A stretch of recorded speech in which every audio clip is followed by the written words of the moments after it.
Hello, everyone, and welcome back to Real English Conversations, the show where we talk about real topics in real English, the way real people actually speak. I'm Sophie. And I'm David. Really glad you've joined us today because we've got a topic that I think is going to hit very close to home for a lot of you. Absolutely. And before we dive in, if you're new here, welcome. Hit that subscribe button so you never miss an episode. We upload new content every week, and trust me, you don't want to miss what's coming up. And if you've been with us for a while, thank you so much. You're literally the reason we keep doing this. Right, shall we get into it? Let's do it. So, David, quick question. Before you came in to record today, did you scroll through TikTok, Instagram Reels, or YouTube Shorts? You know what? Yes, I did. I told myself I'd just watch 1 or 2 videos while I was having my morning coffee, and before I knew it, 20 minutes had gone by. 20 minutes? And how did you feel afterwards? Honestly, a bit hollow. Like, I hadn't really learned anything. I hadn't done anything useful. I just consumed. That's such a perfect word, consumed. And that's exactly what we're talking about today. The negative effects of short video content on social media. We're looking at platforms like TikTok, Instagram Reels, YouTube Shorts, anything that gives you that bite-sized, rapid-fire stream of videos. And just to be clear from the start, we're not here to say these platforms are entirely evil. There's genuinely brilliant content out there. But we do want to have an honest conversation about what the research tells us and what our own experience shows. Exactly. This is not a rant. This is a proper discussion. So, language learners, this is also a great chance to pick up some really useful vocabulary around technology, psychology, and social issues. We'll be using some great phrases today, so keep your ears open. All right, so let's start from the beginning. What exactly are short videos? So, short-form video content, that's the proper term, refers to videos that are typically under 60 seconds, though some platforms allow up to 3 minutes. But the real hallmark of these videos is that they're designed to be watched in rapid succession, one after another after another. And the key word there is designed, because these platforms don't just accidentally become addictive, they're engineered to be that way. The algorithms, that is, the software that decides what you see, are built to keep you watching for as long as possible. Right. And the way they do this is by giving you a constant stream of novelty. Every time you swipe up, there's something new, something potentially exciting. It's a bit like a slot machine, actually. Oh, that's a brilliant analogy. Because with a slot machine, you never quite know what you're going to get, and that uncertainty is what keeps people hooked. Psychologists call this a variable reward schedule. It's one of the most powerful mechanisms for creating habitual behavior. And with short videos, every swipe is a pull of the lever. Most videos are a bit dull or average, but every now and then you hit something that makes you laugh or cry or feel genuinely amazed. And that keeps you swiping. Dopamine. That's the chemical your brain releases when you get a reward. And the more unpredictable the reward, the more your brain craves it. Which is why so many people say they pick up their phone intending to watch one video, and the next thing they know, it's an hour later, and they have absolutely no idea where the time went. There's actually a term for this: time blindness. It's when you lose track of time because you're so absorbed in an activity. And short videos are particularly good, or rather, particularly bad at causing this. Now, let's talk about something that I think a lot of people feel, but perhaps don't quite articulate. The effect of short videos on our attention spans. This is huge, and it's something I personally feel. I used to be able to sit down and read a book for 2 or 3 hours without any problem. These days, I find it genuinely difficult to get through a long article without my mind wandering. Same here, and researchers are starting to understand why. When you constantly consume content that lasts between 15 and 60 seconds, your brain essentially gets rewired to expect that pace of stimulation. Anything slower starts to feel boring. It's like training your brain to run on fast food. At first, you can still eat a proper home-cooked meal and enjoy it. But if all you eat is fast food, eventually that slower, more nutritious meal starts to feel unsatisfying, even though it's actually better for you. What a great way to put it. And this has serious implications, not just for entertainment, but for work, for study, for relationships. Any activity that requires sustained focus, reading, writing, and listening carefully, becomes harder. And for our language learners listening right now, this is actually really relevant. Learning a language requires deep, sustained attention. You need to sit with a piece of text, a dialogue, a grammar rule, and really engage with it. That kind of learning is incompatible with a brain that's been trained to expect a new stimulus every 15 seconds. Exactly. So if you're serious about improving your English, or any language, be mindful of how much short-form content you're consuming. It could be working directly against your learning goals. There's a term called deep work, coined by the author Cal Newport, which refers to the ability to focus deeply on a cognitively demanding task for an extended period.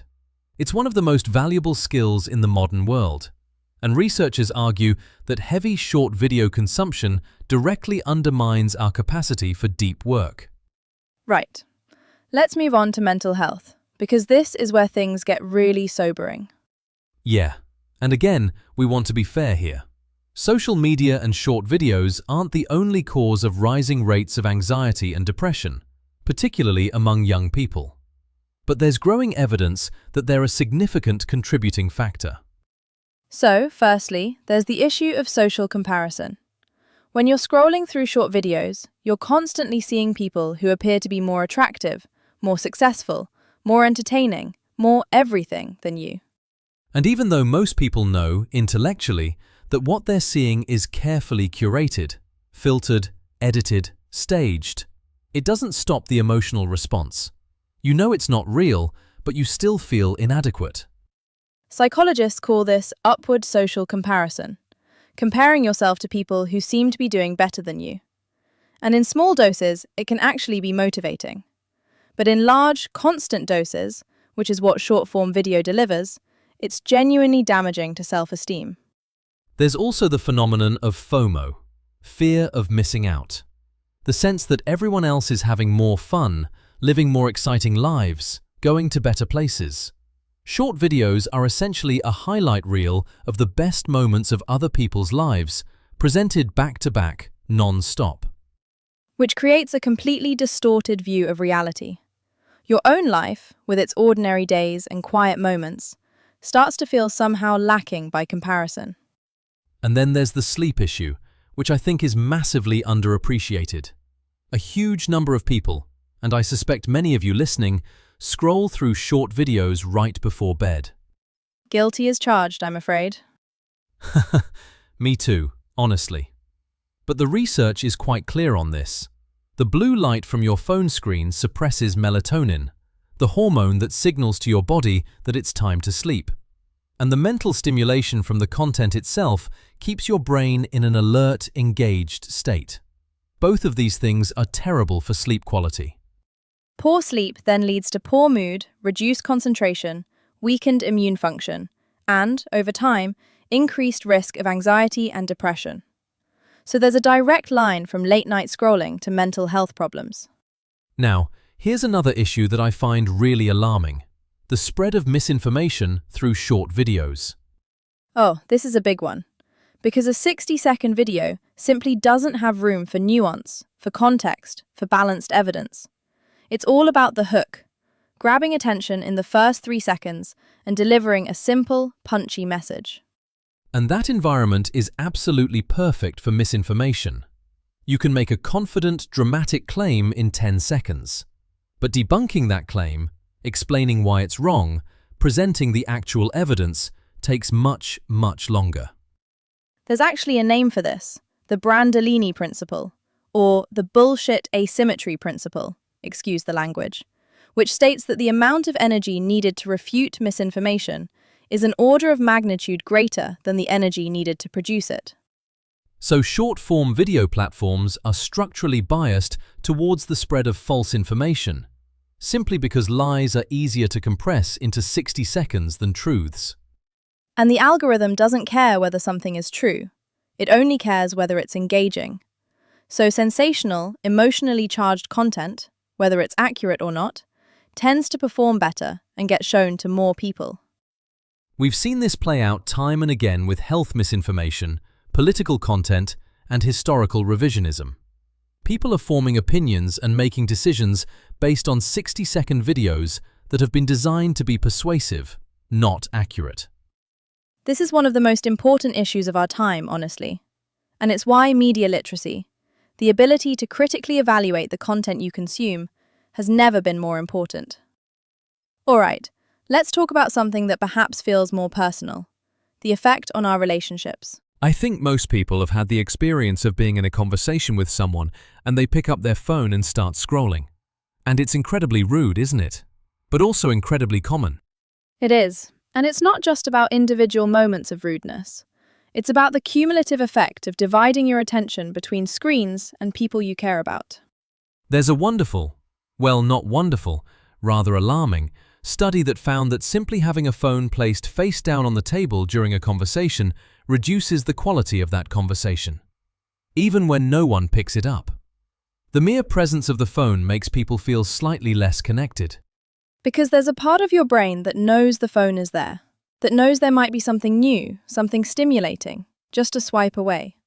And it creates this constant background pull away from the present moment. And short videos make this worse, because they've been specifically optimized to compete with everything else for your attention, including the real, physical, human beings sitting in front of you. There's also an impact on romantic relationships. Studies have found a correlation between heavy social media use and lower relationship satisfaction, partly because of social comparison, seeing idealized versions of other couples, and partly because of simple distraction and reduced quality time. A deep, meaningful connection with another person requires presence. It requires you to be here, not half present while your thumb itches to swipe. And that kind of presence is becoming increasingly rare. Okay, so we've painted a fairly grim picture. But we don't want to leave you feeling hopeless, because there are practical things you can do. Absolutely. And none of them require you to throw your phone in the Thames and move to a remote cottage in the Scottish Highlands. Though sometimes that does sound appealing. First and foremost, awareness. Simply being conscious of your habits is the first step. Most people genuinely don't know how much time they're spending on short videos, so check your screen time. Most smartphones have this feature built in now. And brace yourself, because the number is often much higher than you expect. For a lot of people, it's 2, 3, or even 4 hours a day, just on short video content.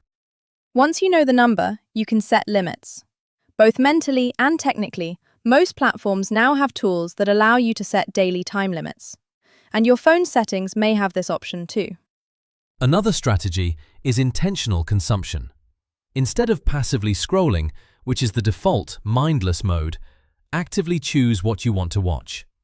Open the app with a specific purpose. I'm going to watch 3 videos about cooking. Or, I want to find something funny to share with a friend. Then close the app. This sounds simple, but it genuinely works. It shifts you from a passive consumer to an active one. And it dramatically reduces the time you spend in that glazed, zombie scroll state. There's also the technique of creating what Cal Newport calls digital-free blocks. Periods of your day, even just 30 or 60 minutes, where your phone is put away and you engage in something that requires real focus. Reading, writing, exercise, having a conversation. And for our language learners, this is where you can be really strategic. Use those focus blocks to study English. Listen to a podcast, like this one, and actually engage with it. Take notes, look up words. Don't just consume it passively. Because the difference between a language learner who makes progress and one who doesn't is often not the amount of time they spend with English, it's the quality of attention they bring to that time. Beautifully put. And finally, be honest with yourself about why you reach for your phone. Often it's not because you want to learn something or be entertained. It's because you're bored, or lonely, or anxious, and the phone offers a quick escape from those feelings. But the escape is temporary. The boredom, the loneliness, the anxiety, they're still there when you put the phone down. Learning to sit with uncomfortable feelings, to tolerate boredom without immediately reaching for a screen, That is genuinely one of the most important skills you can develop in the modern world. So, to wrap up, short-form video content is entertaining, it's sometimes educational, and it's not going anywhere. But used without awareness, it can chip away at your attention span, harm your mental health, expose you to misinformation, and pull you out of your real-world relationships. The good news is that awareness is powerful. Just knowing these things and talking about them, which is what we're doing right now, is the beginning of a healthier relationship with technology. And that's what we love about conversations like this one. We're not just passive consumers. We're thinking, reflecting, discussing. Which brings us to you. We genuinely want to know, what do you think? Do you feel like short videos have affected you? Have you noticed changes in your attention span, your mood, your relationships? Or do you think the risks are being exaggerated? Drop your thoughts in the comments below. We read absolutely everything, and we love seeing the discussion that develops down there. It's one of the best parts of running this channel, honestly. And a quick reminder, if you want to keep having conversations like this in your English learning journey, make sure you subscribe to the channel and turn on notifications so you never miss a new episode. We're here every week with fresh, real English content. Also, if you found this episode useful, and I really hope you did, please give it a like. It genuinely helps more people find us, and it tells us that you want more of this kind of content. So go ahead and smash that like button, as the young people say. Do people still say that? I have absolutely no idea. But seriously, if you know someone who's learning English, or someone who spends a lot of time on their phone, share this video with them. Because the conversation we've had today is one that more people need to be having. Learning English is not just about grammar and vocabulary. It's about engaging with real ideas, in real language, the way real people discuss them. And that's exactly what we're doing here. We'll see you in the next one. Until then, put the phone down occasionally, go for a walk, have a proper conversation with someone you care about, and keep working on your English. Take care of yourselves, everyone. Bye for now.